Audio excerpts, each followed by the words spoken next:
จดหมายน้อยเขียนเป็นหอยตัวน้อยและใหญ่ผู้ทันใดว่าแม่นผู้ใดเขียนมาพี่น้องเอาเองพูดอยากอยู่บ้านนาอึดข้าวน้ำถามป้า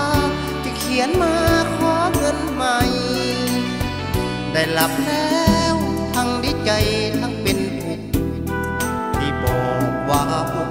ก็พอต้องฝากเงินไป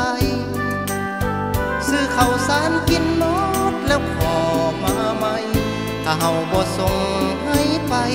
ก็ย่านเพิ่นอึดข้าวกินท้องยอมือเงินที่ส่งมาให้เป็นทุนนะ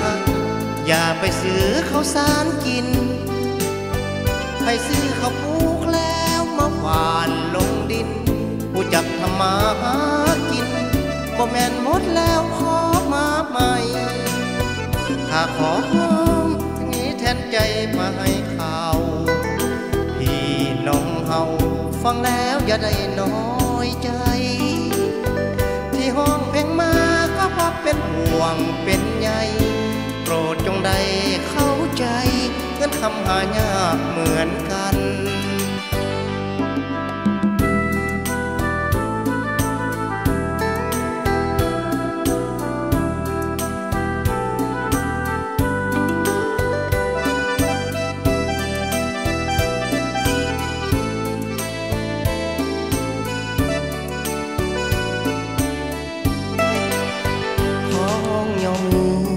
เงินที่ส่งมา